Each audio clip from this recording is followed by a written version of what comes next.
This segment brought to you by Kansas Grain Sorghum, growers working together. Find out more at kansasgrainsorghum.org. Welcome to Farm Factor. Up first today, Duane and Kent Bacus discuss the importance of trade to cattle producers. Duane Toews joining you once again with AGam in Kansas, and a chance to catch up with Kent Bacus with NCBA, working with the international trade programs. And Kent, you had an opportunity to talk to producers about the importance of trade. I think we all realize that, but in today's climate, it really is the difference between red and black ink.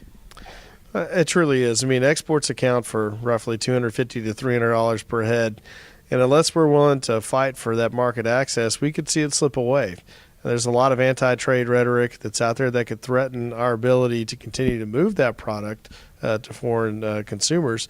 And that's why it's important that people, get the information, they ask questions, and understand the issues. Because we've seen that anti-trade rhetoric spill over into, quite frankly, some issues that we thought had been put in the past that have started to emerge again as part of the conversation. And we can't afford to be looking backwards. We need to be looking forwards. It's kind of an interesting scenario when you really think about the fact that when it comes to trade and beef in particular, it's really pretty advantageous. A lot of product that isn't necessarily desired in the U.S. that goes overseas, and what we bring in is a limited amount to really complement our fed cattle industry. Well, when you look at what we produce, about 85% of it's for the American consumer. Everything else are things like beef tongues, short plates, and products that we can send to the Asian market, the Latin American markets, and make a premium. But they're products that Americans simply don't want. So it's important that we continue to try to tear down those tariff and non-tariff barriers that prevent us from getting there. But at the same time, there's a lot of folks who question why we're importing beef and what it is that we're importing.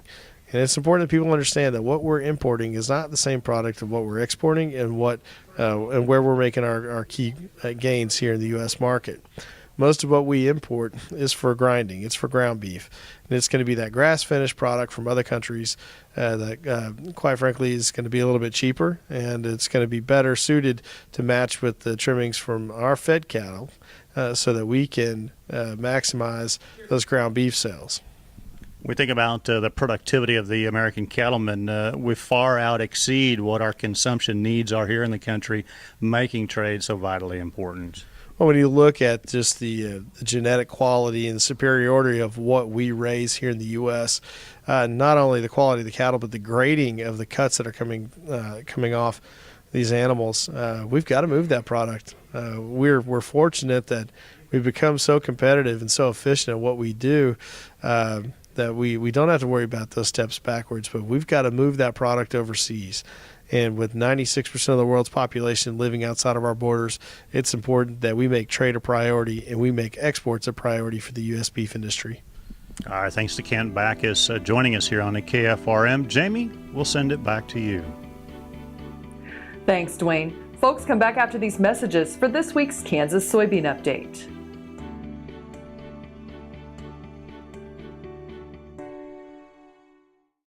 It's time, the Great Bend Farm and Ranch Expo, April 5th, 6th, and 7th in Great Bend, Kansas. 700 booths filled over 80 acres of exhibits. Dale Brisby, the 6th and 7th at 1 o'clock, sponsored by American State Bank. Find all your livestock equipment needs, precision tillage equipment at the Great Bend Farm and Ranch Expo. Free admission, free parking. Corporate sponsors American Hat Company, Great Bend Co-op. Go to starexpos.net. That's April 5, 6, 7. You don't want to miss it.